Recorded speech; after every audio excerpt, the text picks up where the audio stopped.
atividade de hoje aqui, eu gostaria de fazer algumas recomendações iniciais. Nós estamos sendo acompanhados aqui com o pessoal da tutoria, o pessoal da GEAD, nós temos aqui diversos colegas presentes já na sala. Então, para que a gente consiga aí uma condução ordenada e até mesmo uma qualidade da nossa atividade de hoje, a gente vai passar umas orientações iniciais, sendo que delas, a primordial é que todos os convidados, todos os presentes, mantenham seus microfones fechados e as suas câmeras desabilitadas, tá? Isso é de fundamental importância para que nós consigamos aí uma transmissão mais leve, para que depois, ao baixar essa transmissão, você não consuma tanto a sua internet e para que você possa ter acesso mais facilitado a essa nossa transmissão. Então, a recomendação até da nossa parte técnica da TI é que todas as câmeras estejam desabilitadas e todos os microfones permaneçam também como estão desabilitados. A nossa atividade de hoje vai ter aí a condução do professor Wadson, que palestrará e trará sua exposição aí por aproximadamente 30 a 40 minutos, não mais do que isso. E, na sequência, a nossa equipe de tutores vai coordenar e vai conduzir a parte final, que é a atribuição aí das perguntas e respostas que, porventura, existirem no decorrer dessa transmissão.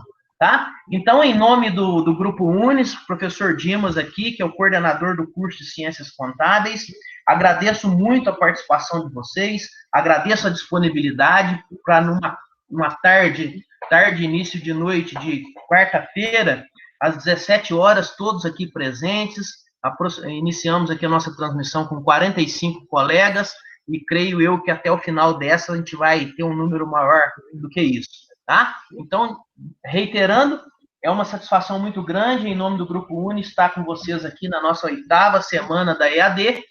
E agora a gente vai passar a palavra para o nosso palestrante de hoje, professor Wadson Silva Camargo, nosso amigo pessoal, nosso colega de trabalho, professor atuante aí na área contábil, contador por formação, advogado também por formação, mestre em ciência da linguagem e, atualmente, além de professor do curso de Ciências Contábeis presencial e agora à distância também do Grupo Unis, ele também é atualmente o secretário municipal da Fazenda Pública do município de Varginha. Então, tem uma vasta experiência na área de gestão pública e de contabilidade e hoje brilhantemente trará sua contribuição aí para a nossa 8ª semana da EAD, trazendo um tema muito pertinente em relação à transparência na gestão pública, e ouso aqui, né, não antecipando a fala do professor, longe disso, mas ouso aqui prever que, inclusive, trará aí algumas questões relacionadas ao momento que nós estamos vivendo dessa pandemia, nesses decretos e mais decretos aí de calamidade pública, e como é que se dá a prestação de contas nesse momento.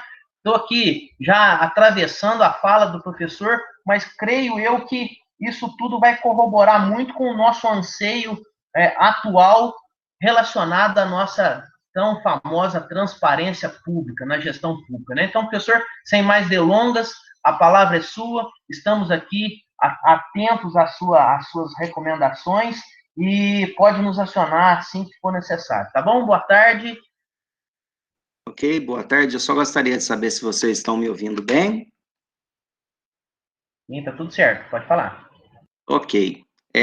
Inicialmente, eu gostaria de reforçar as palavras do nosso coordenador, professor Dimas.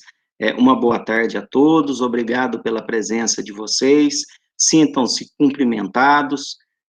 Infelizmente, nós vivemos, né, nós estamos agora na nossa 8ª semana do IAD e estamos vivendo um momento de reclusão, onde tudo que temos feito ultimamente tem sido de forma online. E faremos esse trabalho também, que vocês já estão acostumados, até pela dinâmica do curso, né, que vocês estão fazendo. Mas eu fico muito grato pela presença e vamos lá falar sobre o nosso tema. Por que transparência na gestão pública? Primeiro, por conta da transversalidade e da interdisciplinaridade. Independente do curso que vocês estejam fazendo, das pessoas de fora que estejam nos ouvindo nesse momento, nos assistindo, isso importa, porque nós somos cidadãos e fazemos parte dessa formulação de políticas públicas, temos o direito de obter da administração pública as informações de interesse individual, coletivo, e sem ter que justificar o motivo. Podemos fazer aqui uma analogia com uma empresa da iniciativa privada. Todos os sócios da empresa, eles têm o direito de obter, seja da diretoria, da gerência, da contabilidade, informações de seu interesse. E na gestão pública não é diferente. Nós elegemos um administrador para administrar em nosso nome, e este administrador, evidentemente, ele tem que prestar conta de suas ações. E o objetivo nosso hoje é esse, é trazer esse estudo, a evolução da nossa legislação, o que vem a ser a transparência, ou o princípio da publicidade, né, previsto na Constituição Federal de 88, em outras constituições que antecederam a de 1988. Então, nosso objetivo é trazer uma fala muito prática, incentivá-los a participar da formulação de políticas públicas aí no município onde vocês vivem, participar ativamente do processo, né, de gestão do nosso município, porque, afinal de contas, tudo acontece no âmbito municipal. Hoje, dentro da federação, o ente mais importante, pelo menos na minha concepção, é o município. Por quê? É onde tudo acontece, é onde o cidadão vive, é onde acontece o fato gerador dos impostos, mesmo aqueles de competência do Estado, de competência da União. Então, esse vai ser o caminho que nós vamos trilhar durante a nossa fala. E aí, eu já convido a fazer um breve retrospecto em relação à evolução histórica da nossa legislação. Legislação essa, evidentemente, voltado para a publicidade dos atos públicos, a transparência na gestão pública. E, como nós temos que estabelecer um termo inicial, nós vamos partir aqui da Constituição de 88. O que ela trouxe em relação à obrigatoriedade do cumprimento da transparência, da publicidade dos atos. Nós faremos aí uma breve análise em relação aos principais pontos contidos na Constituição Federal de 88 e da legislação infraconstitucional, ou seja, aquelas abaixo da Constituição Federal. Aí temos leis ordinárias, temos leis complementares, temos decretos que regulamentam, né, o direito do cidadão em obter da administração pública informações de seu interesse, bem como como essas informações devem ser prestadas, como é que eu posso buscar, eventualmente, uma informação que não foi efetivamente divulgada pela gestão pública. Posteriormente, e aqui também fazendo, né, uma evolução em relação à legislação dentro de uma ordem cronológica. Nós iniciamos com a Constituição de 88, já pulamos aqui para uma legislação que é de 92, que é a Lei de Improbidade Administrativa. Por que eu estou trazendo essa legislação? Porque nós temos que conhecer a legislação que nos garante o direito de obter da administração pública informações de nosso interesse, ok? Então, depois nós vamos trabalhar com os artigos específicos de cada legislação que eu estou pontuando aqui. Não trouxe todos, evidentemente, porque não é o nosso objetivo trazer uma palestra muito cansativa, onde se fica lendo, mas eu preciso passar esses pontos para vocês, inclusive, se depois for do interesse, disponibilizar esse material que vai servir como um guia para vocês se orientarem amanhã, se houver a necessidade de buscar uma informação não publicitada, já de forma espontânea pela administração, que vocês possam fazer de acordo com a legislação aqui, tá? Seguindo, então, nós temos depois a Lei Federal 8.666, de 1993, que trata dos contratos da administração pública, ou seja, é a lei de licitações e contratos dentro da administração pública. Aqui nós estamos falando de todas as aquisições realizadas por parte da administração. Caminhando mais um pouco, nós temos a Lei Federal 9.755, de 1998, que instituiu a obrigação, tá, da União disponibilizar uma homepage para que todos os estados e municípios pudessem, então, começar a publicar as suas informações de caráter orçamentário, de caráter financeiro, e nós vamos ver melhor a parte específica em relação a essa legislação daqui a pouco. Caminhando mais um pouco, nós temos a Lei de Responsabilidade Fiscal, que é a Lei Complementar 101 de 2000. Ela trouxe uma série, né, de imposições ao gestor público, sempre com o objetivo de assegurar a gestão responsável da coisa pública, e trouxe também um princípio muito forte da transparência, obrigando hoje a gestão pública a buscar a população a participar da formulação de políticas públicas. Muito bacana essa lei, nós veremos aqui partes dela muito interessantes. E, posteriormente, a sua alteração, a Lei Complementar 101 foi alterada pela Lei Complementar 131, apertando um pouco mais a legislação do ponto de vista da necessidade de se dar transparência à coisa pública, instituindo, inclusive, a obrigação da administração publicar em tempo real a movimentação ocorrida em relação à gestão orçamentária e financeira dos entes públicos. Para quem é da área da contabilidade, sabe que o nosso dia a dia, ele é uma atividade dinâmica, corrida, nós estamos aqui contabilizando receitas e despesas, analisando a gestão dos nossos programas, das nossas ações, e tudo isso deve estar hoje disponível à sociedade, né, em tempo real. E nós vamos conhecer um pouquinho melhor o que é esse tempo real, como o cidadão pode cobrar lá no município onde ele vive, onde buscar essa informação, ok? Depois nós temos a Lei Federal 12.527, de 2011.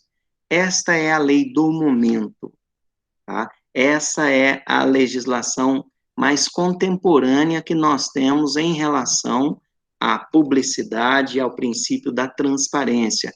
Ela inovou muito em relação à necessidade da coisa pública ser mais transparente, da gestão pública ser mais transparente, da obrigatoriedade, né, de divulgar o mínimo de informações possíveis ali. Então ela traz o mínimo de forma espontânea, mas ela cria uma outra modalidade de transparência, que é a transparência passiva, e nós vamos ver isso também melhor pouco à frente. E aí nós temos, então, o princípio aqui de tudo, né? E a transparência, ela é um direito do cidadão e um dever do Estado. Todos têm direito de obter informações de seu interesse. Então, a administração pública, os entes, né, públicos devem dar publicidade de seus atos. Não só em relação ao poder executivo, mas aqui todos os poderes instituídos, como o poder legislativo, o poder judiciário, o próprio Tribunal de Contas, o Ministério Público, a Defensoria Pública, todos estão sob a regência da lei, ou seja, nem a mais alta autoridade pode deixar de cumprir a lei que ela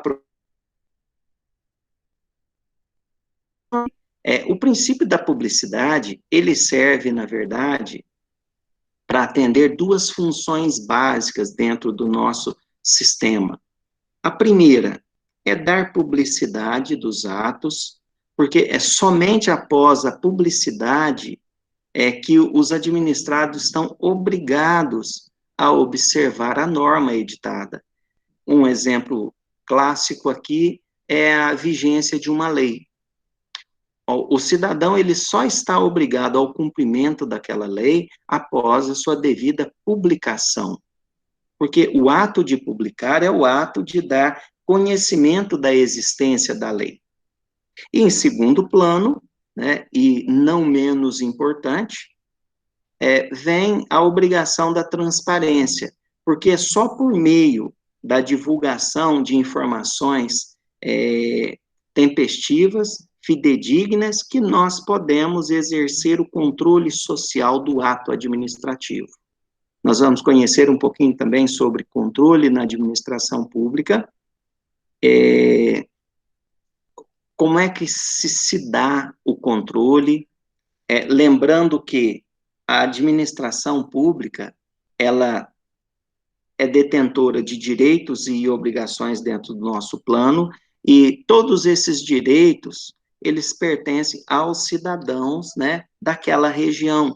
Então, se eu partir, por exemplo, do poder executivo e município e legislativo que nós temos no âmbito municipal, a administração tem uma variedade de patrimônio, e a quem pertence esse patrimônio? Aos munícipes daquela região.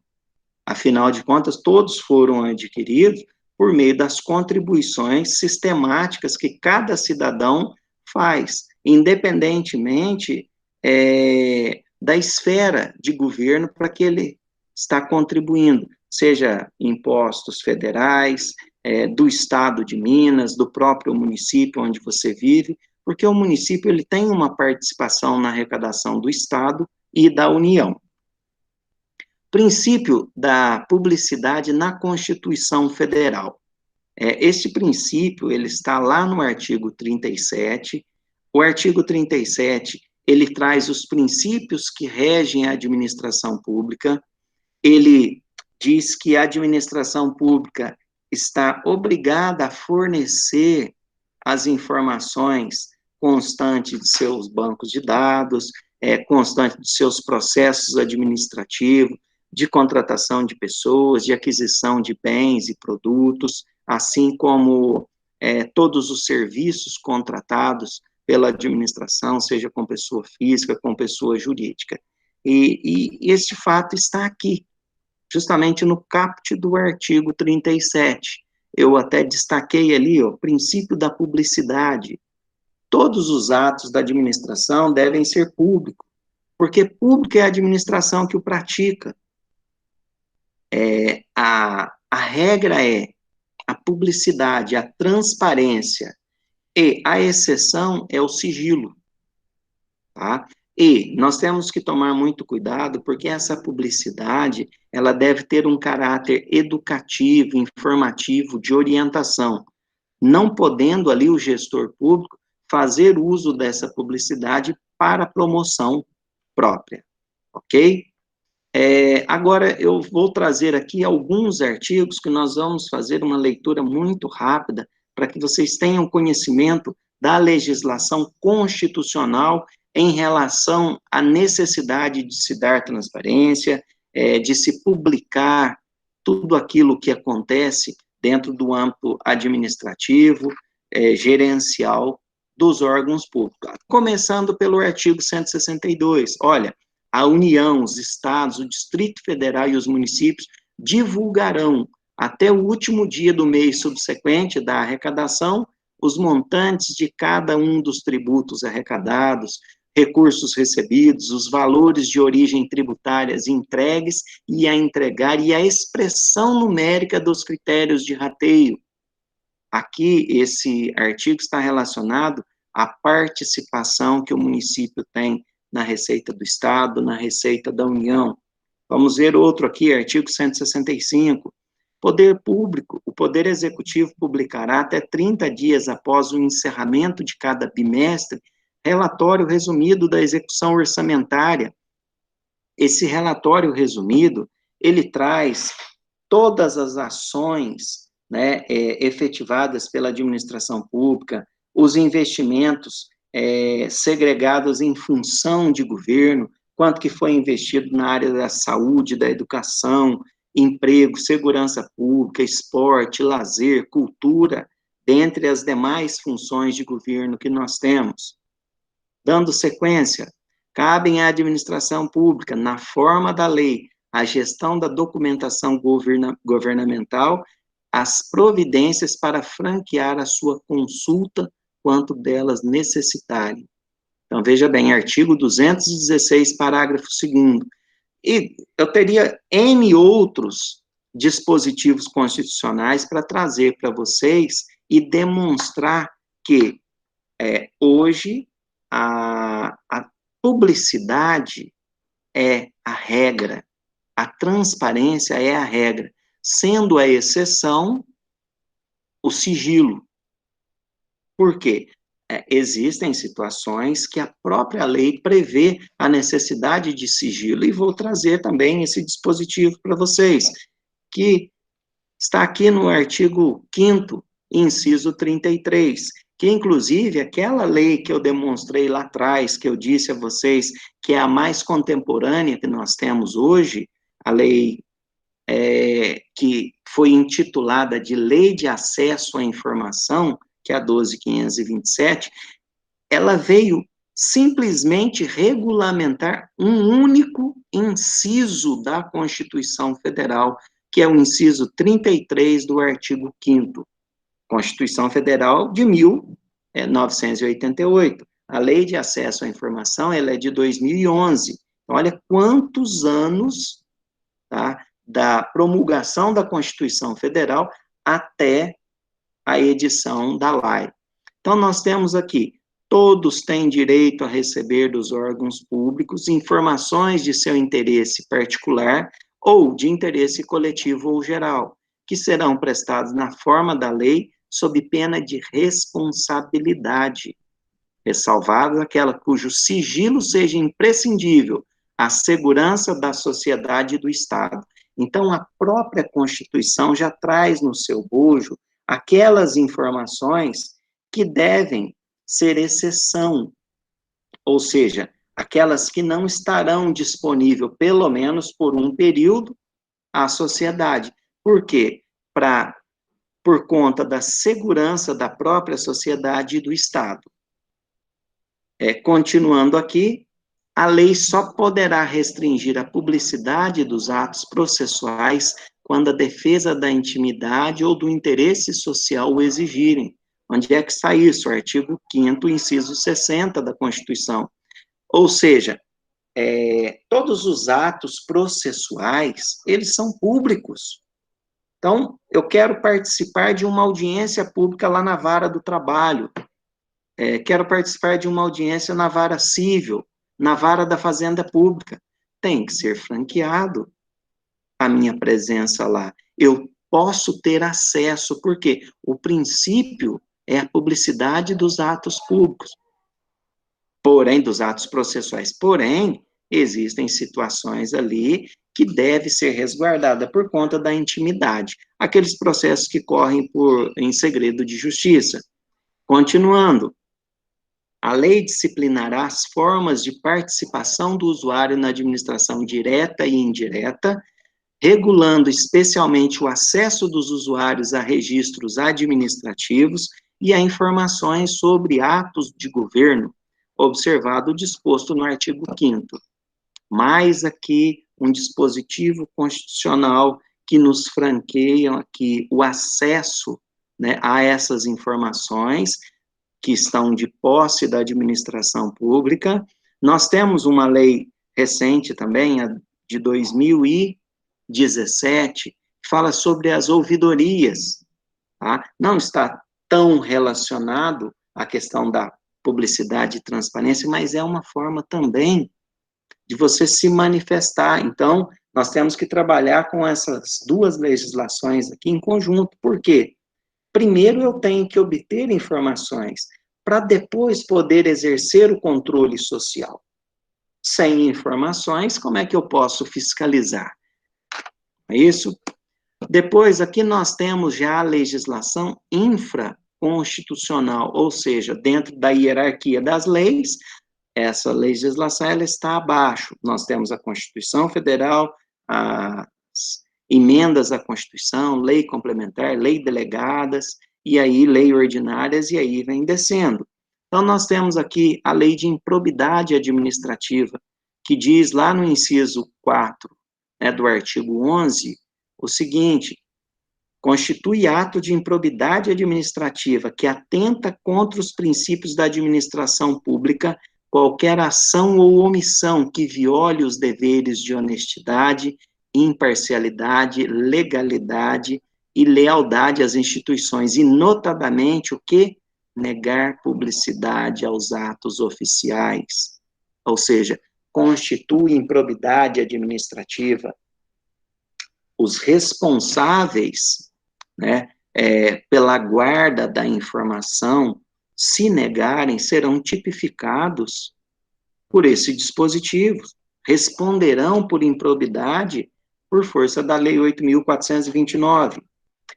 Será dada publicidade mensalmente em órgão de divulgação oficial ou em quadro de avisos de amplo acesso público à relação de todas as compras feitas pela administração, direta ou indireta, de maneira a clarificar a identificação do bem comprado, seu preço unitário, a quantidade adquirida, o nome do vendedor, o valor total da operação, podendo ser aglutinadas as compras realizadas por meio de dispensa ou inexigibilidade de licitação. Onde é que está isso? Lá no artigo 16 da Lei Federal 8.666. Mais um dispositivo aqui. A Lei 9.755, que instituiu a obrigação tanto da União, dos estados, do Distrito Federal e dos municípios a divulgar as informações relativas à gestão orçamentária e financeira, as transferências recebidas de outros entes da federação, a arrecadação da sua receita tributária, que está lá no artigo 1º dessa lei. O Tribunal de Contas da União criará homepage na rede pública de computadores, internet, com o título Contas Públicas, para divulgação dos seguintes dados e informações. Aqui nós temos os montantes de cada um dos tributos arrecadados, a participação na receita do Estado e da União, e por aí vai. Posteriormente, veio a Lei de Responsabilidade Fiscal e disse o seguinte: olha, são instrumentos da transparência na gestão fiscal, tá? Os quais deverá ser dada ampla divulgação, inclusive em meio eletrônico de acesso público. Os planos, aqui o que nós estamos falando? O plano plurianual, aquele planejamento de médio prazo, os orçamentos, a lei de diretrizes orçamentárias, a prestação de conta dos da respectiva gestão orçamentária, o parecer prévio exarado pelo Tribunal de Contas sobre a prestação de contas que o Executivo deve prestar, o relatório de gestão fiscal e as versões simplificadas desses documentos, tudo tem que estar à disposição na internet. Veja o que fez a Lei Complementar 131, que veio a inserir 2 dispositivos lá no artigo 48 da Lei de Responsabilidade Fiscal. Parágrafo 1º, a transparência será assegurada também mediante o incentivo à participação popular e realização de audiências públicas durante os processos de elaboração e discussão dos planos, lei de diretrizes orçamentárias e orçamento. Ou seja, nós temos um sistema misto em questão de planejamento, tá? Por que misto? Porque compete ao Poder Executivo e ao Poder Legislativo discutir os planos. O Executivo elabora, para isso ele deve convocar audiências públicas para participar da elaboração da sua gestão, da sua programação financeira e orçamentária, assim como o Poder Legislativo, que analisa, discute e aprova, tem também a obrigação de convocar audiências públicas para discutir esses planos, esses instrumentos de planejamento. Porque a lei diz o seguinte: o incentivo deve ser durante os processos de elaboração. Quem elabora? Poder Executivo. Quem que discute? Poder Legislativo. E alguns promotores de justiça, Ministério Público, eles cobram as atas de audiência pública que discutiu os planos, PPA, LDO e LOA. Por fim, aqui, a liberação ao pleno conhecimento e acompanhamento da sociedade em tempo real de informações pormenorizadas sobre a execução orçamentária e financeira em meios eletrônicos de acesso público. Veja bem, em tempo real, aí veio o decreto federal 7.185, que regulamentou o que é o tempo real, e estabeleceu que tempo real, segundo o inciso 2 do parágrafo 1º do artigo 148 da Lei de Responsabilidade Fiscal, é o primeiro dia útil após a inserção das informações no sistema informatizado. Então, tudo que eu faço hoje tem que estar à disposição de vocês amanhã. E o nosso sistema, ele faz o upload dessas informações todos os dias à meia-noite. Então, se vocês consultarem aí de madrugada, as informações processadas hoje na contabilidade já estarão à disposição de vocês. Depois, nós temos aqui a Lei 12.527, que veio regulamentar o inciso 33 do artigo 5º da Constituição. E lá no seu artigo 1º, ela diz o seguinte: esta lei dispõe sobre os procedimentos a serem observados pela União, Estado, Distrito Federal e municípios, com o fim de garantir o acesso às informações previstas na Constituição. Ou seja, ela é de fato um marco, porque ela vem inaugurar um novo modelo de acesso às informações, ok? E continua: os procedimentos previstos nessa lei destinam-se a assegurar o direito fundamental de acesso à informação e devem ser executados em conformidade com os princípios básicos da administração pública e com as seguintes diretrizes. Primeiro, a observância da publicidade como preceito geral. Tá? Então, a norma geral é a publicidade dos atos. A exceção, o quê? O sigilo. Segundo, a divulgação da informação, da divulgação de informações de interesse público, independentemente de solicitações. Tá? Aqui nós estamos falando da transparência ativa, onde a administração, ela publica as informações sem a necessidade de requerimento, tá? A utilização de meios de comunicação viabilizados pela tecnologia da informação, internet, portais da transparência aí, de cada órgão, de cada município, o sistema de informação do cidadão, os SICs da vida, fomento ao desenvolvimento da cultura de transparência na administração pública. Ou seja, aqui busca-se a implantar uma nova cultura, a cultura da transparência, o desenvolvimento do controle social da administração pública. Eu destaquei, não existe esse destaque no original, por quê? Porque eu quero frisar esse controle, tá?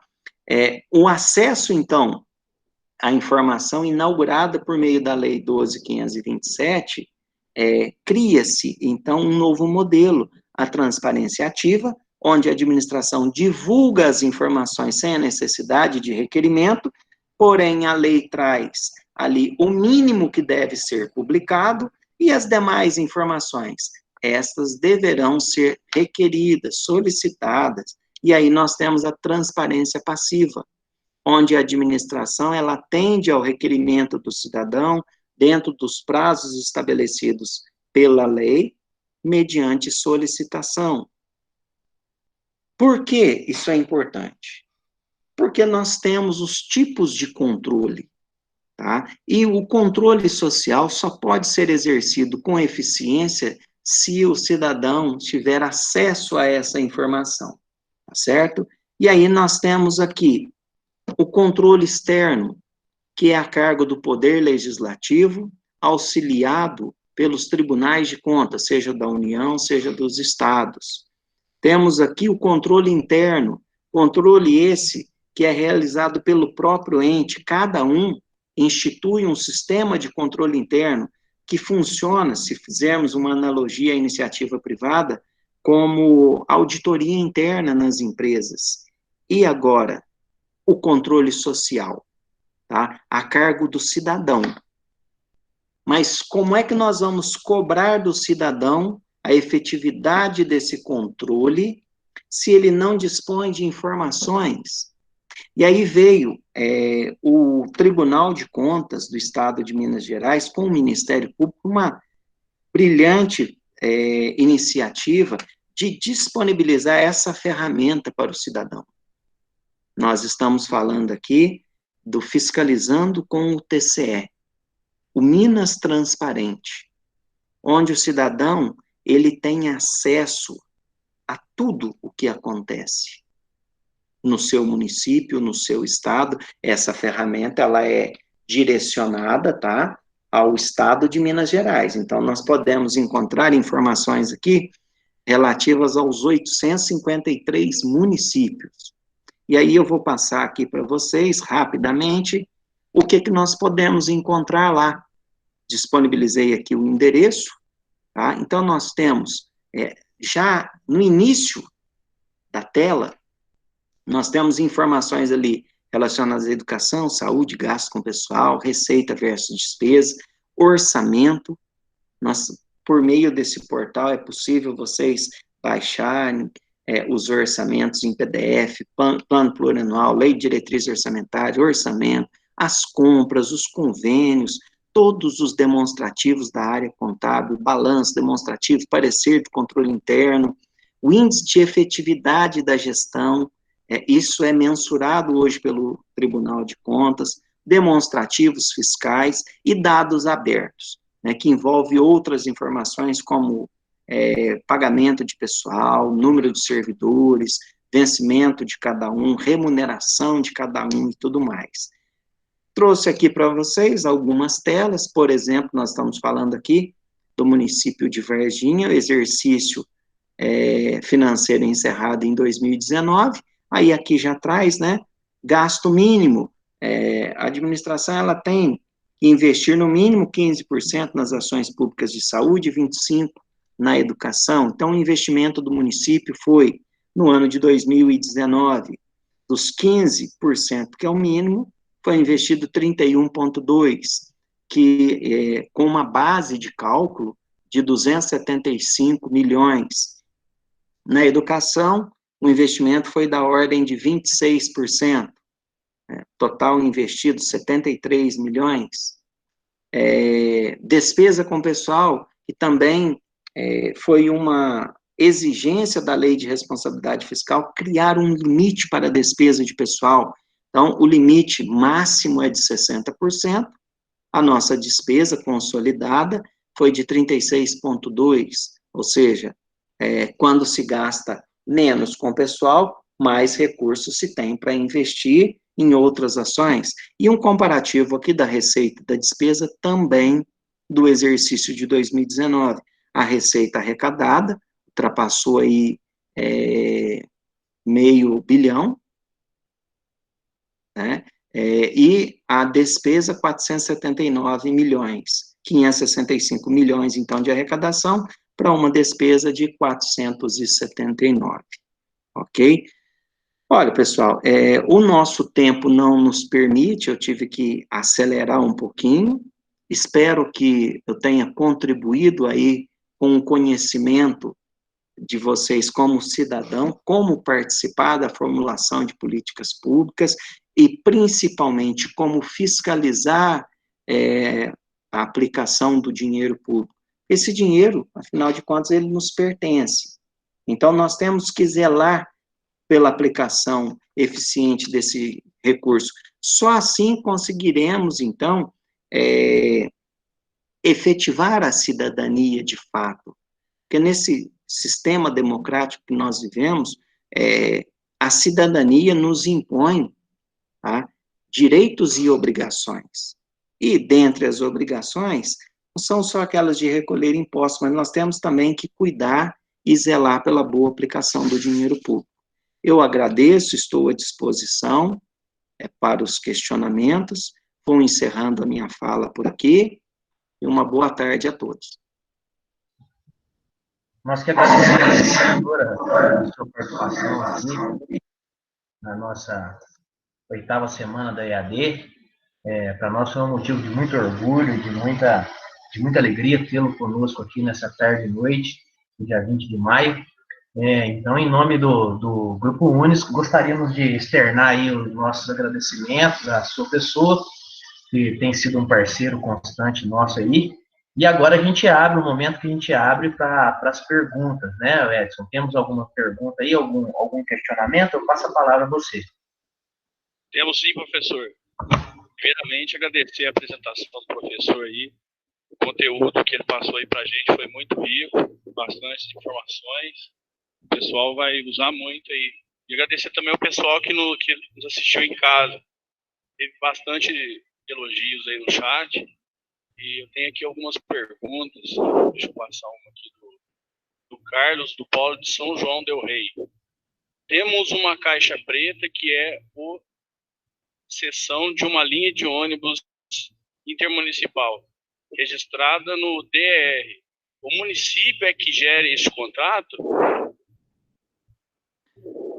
Bom, aí a gente teria que analisar, porque, veja bem, o transporte público municipal é de competência dos municípios, mas ele pode explorar diretamente ou pode conceder a exploração a terceiros. Tem que ver como é que foi formatado isso lá no município, mas ele pode requerer, por meio da transparência passiva, essas informações da celebração do contrato, da vigência, como é que é remunerado.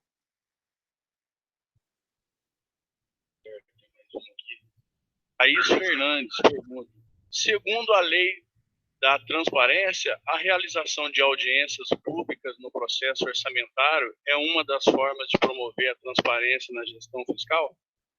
Sim, além da transparência, a oportunidade do cidadão em participar da formulação de políticas públicas e depois cobrar a política pública do seu administrador. Até porque hoje nós temos também a figura do orçamento participativo, que pode ser uma iniciativa em cada município por meio da cobrança dos próprios munícipes ao Poder Legislativo, que institua esse orçamento para que a população possa decidir parte dos investimentos no âmbito do município.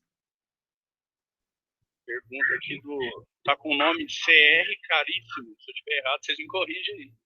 Apesar deste site para auxílio da fiscalização no TCE, o TCE-MG fiscaliza a efetividade dos instrumentos de transparência dos municípios? Olha, o tribunal, ele fiscaliza, mas não com tanta frequência quanto o Ministério Público. E outra coisa, o tribunal, esse portal da transparência, o Minas Transparente, hoje é uma forma da gente, da administração pública, prestar contas ao tribunal. Então, ele tem simplesmente tudo. Ele só não tem o documento físico, mas, inclusive, a chave da nota fiscal, das aquisições, né, de bens e produtos, e eu só posso adquirir de quem tem nota fiscal eletrônica, ele tem acesso para consultar essa nota, mas o portal, ele não cumpre integralmente os dispositivos da Lei de Responsabilidade Fiscal. Por quê? Se vocês consultarem hoje lá no Minas Transparente, nós vamos ter um delay de 30 dias. Por quê? Tudo que eu faço no mês, por exemplo, de abril, eu tenho 30 dias para publicar lá no portal Minas Transparente, diferentemente dos portais da transparência de cada município. Esse sim deve atender aquele tempo real. Mas a ferramenta do tribunal, ela é fantástica, porque ela me permite gerar gráficos, baixar as informações em PDF, em Excel, ok? Professor, Jesus José, no caso da minha cidade, a prestação de contas de festa do peão do ano passado ainda não foi prestado contas, ou seja, falta de transparência. O que fazer, já que os vereadores cobram e nada fora feito? O próprio cidadão, ele pode requerer a prestação de contas, lembrando que um processo, né, de prestação de contas compreende o processo licitatório, a dispensa, a inexigibilidade, o processo administrativo, a nota de empenho, a nota fiscal e o comprovante de pagamento. Esse é o processo completo. O cidadão pode requerer, ele pode solicitar ao seu vereador que requeira, por meio de, aí não é um requerimento do cidadão, e sim um requerimento do Poder Legislativo, que passa ao plenário do Poder Legislativo, ele é aprovado, e aí os prefeitos, eles têm que prestar as contas, a depender da legislação, da lei orgânica do município, no caso de Varginha, são 30 dias, sob pena de ser cassado. A falta de resposta a um requerimento pode culminar na cassação do prefeito. Tiago Henrique, como podemos aprimorar a transparência nos municípios? Em termos de tecnologia e ferramenta, nós já temos quase tudo. O que nós podemos fazer é ser cidadãos mais ativos, tá? No cumprimento da nossa obrigação, que é de fiscalizar. Porque é uma questão muito simples. No mínimo, nós temos em cada município poder executivo e legislativo, prefeitura e câmara. No caso de Varginha, nós temos aí pelo menos mais 5 ou 6 órgãos da administração indireta. Nós temos 853 municípios em Minas Gerais. Apenas um Tribunal de Contas, que está sediado na capital. É quase que humanamente impossível uma fiscalização efetiva. Então, nós temos que auxiliar os órgãos de controle. Quem são os órgãos de controle? Poder Legislativo, o próprio controle interno da instituição, o Ministério Público, que podemos fazer hoje denúncias anônimas, não precisamos nos identificar, tá? Para que ele promova, então, essa fiscalização. Mas o passo mais importante é a conscientização, de exigir da administração que ela dê cumprimento à legislação. CR Carinho está perguntando aqui, há evidências de que os municípios que apresentam maior transparência apresentarem melhor situação fiscal? Não está intimamente relacionado. A transparência, ela coíbe o quê? Desvios, fraudes, aquisições, por exemplo, nesse momento que nós estamos vivendo de pandemia, né, do coronavírus. Por meio do portal da transparência, nós já conseguimos consultar a compra de respiradores por 70 mil, por 80, por 160, por 220, por 240 mil. Mas peraí, tem alguma coisa errada? Por que um município comprou por 70, o outro pagou 210? Qual é a justificativa? E aí é o momento que o cidadão está ali alerta e vai requerer informações. Por que você está pagando esse preço? Olha a média que os outros municípios estão pagando. Então, não está intimamente ligado, tá, à eficiência na gestão. Eficiência na gestão fiscal é o quê? Arrecadar os impostos de competência do ente e aplicar bem aqueles recursos. Evidentemente que a transparência corrobora para a boa aplicação do recurso, mas não está ligado na outra ponta, que seria a gestão da receita. Última pergunta. Roselânia Aparecida. Por não ser culpa de ninguém, a prefeitura pode dispensar os professores contratados devido ao Covid-19, pagando somente 50% do salário? Olha, essa já é uma questão que foge do nosso escopo, mas eu vou responder, tá? Nós temos percebido aí um grande esforço do governo federal para manter a economia em pé. Agora, é evidente que se o município em que essa pessoa está fazendo essa pergunta não tem condições, tá, de oferecer uma aula online, em modelo EAD, como é que ela vai manter aquele profissional na sua folha recebendo sem trabalhar? Pensando que nós estamos aqui e o prefeito de lá pode estar fazendo isso, até mesmo por medo de ter que responder pela lei de responsabilidade fiscal, porque ele tem hoje mecanismo, por meio das medidas provisórias editadas pelo governo federal, em interromper esse contrato, porque esse profissional, ele é necessário, a educação não funciona sem ele. Mas como é que eu vou justificar depois para os órgãos de controle que eu mantive esse profissional em casa e continuei pagando o salário dele? Então, essa é uma situação que a gente tem que analisar com muito cuidado, porque o gestor pode vir a responder com seus próprios bens por ato de improbidade. Professor, apareceu mais uma pergunta aqui. Tiago Henrique.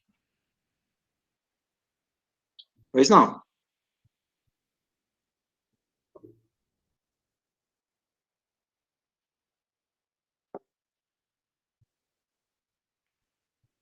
Oi? Eu não estou ouvindo. Deixa eu sumir aqui. O Tiago fala o seguinte,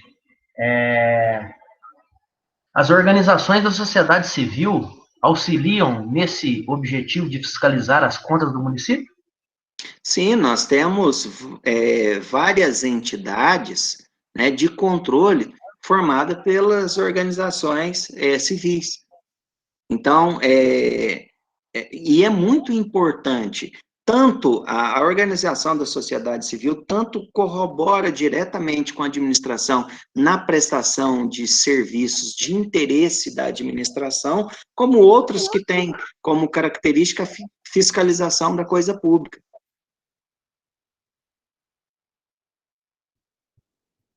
Professor, eu vou usar aqui, Se tiver alguma pergunta aí no chat, aí você passa pro professor, porque o meu travou aqui, aí não tá acontecendo aqui, tá joia? Vou assumir aqui então, o Edson, te agradeço aí a participação, a gente já está partindo para o final aqui, são muitas perguntas, quem sabe, o interesse é muito relevante, o momento que nós estamos vivendo é muito relevante, quero registrar aqui a participação do nosso amigo caríssimo, colega lá da UFLA, né, do doutorado da UFLA, né, muito obrigado pela participação, caríssimo.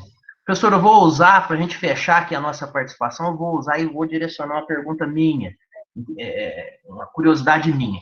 Com esses decretos aí de calamidade pública, de situação de emergência, como é que o município se posiciona para avaliar as reais necessidades e aí determinar o que se deve ou não ser feito numa situação de emergência dessa? É uma curiosidade que a gente tem, porque a gente percebe que, ao se decretar o estado de calamidade ou o estado de emergência, cada município corre para um lado. É assim mesmo que funciona? Como é que é a condução disso aqui na nossa cidade de Varginha? Bom, primeiro, nós não podemos perder de vista que a administração pública existe essencialmente para prestar serviços aos cidadãos, serviços de qualidade, atender às demandas públicas, e na verdade, a gente já passa por isso constantemente, porque os recursos são sempre escassos, as demandas infinitas, então o que nós temos que fazer? Contingenciar e atender aquelas demandas imprescindíveis, porque dentro de uma ordem nós temos demandas importantes, mais importantes, mas temos aquelas imprescindíveis. O problema todo da decretação de um estado de calamidade pública é que, nesse momento, a lei de responsabilidade fiscal, ela é flexibilizada, ou seja, eu não preciso mais cumprir as metas de resultado primário, metas de resultado nominal, eu não preciso limitar empenhos, isso pode trazer para o município uma série de consequências, porque quando eu elaboro o orçamento, eu tenho uma peça equilibrada, a previsão da receita, a fixação da despesa, no mesmo montante, eu vou analisando ali durante a execução da receita e da despesa. Se a receita não se comportar conforme o previsto, eu devo limitar empenho, para que eu possa chegar no final do exercício com as contas equilibradas, ou seja, sem restos a pagar, ou com restos a pagar, mas com a disponibilidade financeira. O estado de calamidade, ele me autoriza a abrir um crédito extraordinário, onde eu posso autorizar a despesa sem o lastro financeiro, sem indicar de onde vai sair o recurso para fazer face àquele compromisso assumido. Aí é uma quebradeira só, porque o município compra e depois não paga. Por isso, inclusive, o governo federal editou uma medida provisória autorizando a antecipação de 50% nos contratos de aquisição agora de equipamentos e insumos necessários ao combate da Covid. Por quê? Porque ninguém queria vender, porque sabe que em um estado de calamidade eu autorizo a realização de despesa sem o lastro financeiro. E aí os empresários já sabem, vou vender e não vou receber. Por isso, a recusa por parte dos empresários e da edição dessa medida provisória, para que o comerciante ele tenha uma certa segurança, ou seja, ele vende já com uma antecipação de 50%. Se ele não receber, pelo menos não vai ser tudo e ele tem caixa próprio para aguentar um tempo até a administração pagar. Mas, resumindo, nós temos que escolher aquilo que é imprescindível. Hoje, dentro dos direitos fundamentais, o que nós temos de mais precioso? Saúde. Então, em detrimento à saúde, eu tenho que limitar as minhas ações no esporte, na cultura, no lazer, conforme já fizemos aqui em outras épocas. Porque a saúde é a mais importante. Tanto é que o governo federal hoje, o que ele vem fazendo? É um olho na saúde e um olho na economia, porque a economia é um vetor. Então, ele tem disponibilizado linhas de crédito, tem disponibilizado recursos financeiros para os municípios, para o enfrentamento da Covid-19, porque ele entende que nós precisamos aí atender essa demanda da sociedade. Digo que não é fácil você ter que deixar de investir em uma área para socorrer outra, mas, infelizmente, nós temos que ter esta responsabilidade. E é assim que nós fazemos no nosso dia a dia. Fantástico, professor. A gente vai encerrando por aqui, Edson, porque o professor também tem aula hoje ainda. A nossa semana está só começando em termos de atividades, né? Hoje, quarta-feira, mas nós temos aulas ainda aí a cumprir com a graduação e tudo. E agradecer imensamente a participação de vocês. Para nós foi uma tarde gostosa, foram momentos prazerosos aqui na presença de todos vocês. E falar que o curso Ciências Contábeis EAD tá com essa garra, com essa fibra de enfrentarmos esse momento de distanciamento social, com, acima de tudo, levando aí a população de uma forma indistinta, né, informações reais, informações absolutas e, acima de tudo, informações de qualidade. Mais uma vez, agradeço a disponibilidade do professor Adson, na condição agora aí de secretário da Fazenda do município de Varginha, e agradecer a todos vocês aí que estão conosco até esse presente momento. Professor, suas últimas palavras? Eu gostaria de agradecer a participação, os elogios aqui no chat. Para mim é muito gratificante participar de um debate desse, porque nós estamos falando do nosso cotidiano, do nosso dia a dia. Vou depois disponibilizar esse material, se alguém quiser fazer uma releitura, estudar melhor. Agradeço imensamente a participação de todos. Olha, o nosso público está muito bom, com interação, e eu acho que é por aí, tá? Nós temos que zelar pela coisa pública, porque esse patrimônio é nosso. E com essa palavra eu encerro a minha fala. Fiquem todos aí com Deus. Boa sorte a todos, e no que for necessário, estou sempre à disposição, seja aqui, seja na sala de aula. Grande abraço a todos. Obrigado, então, a gente está encerrando essa sessão. Edson, pode continuar com os seus procedimentos aí. Muito obrigado a todos e boa noite, pessoal.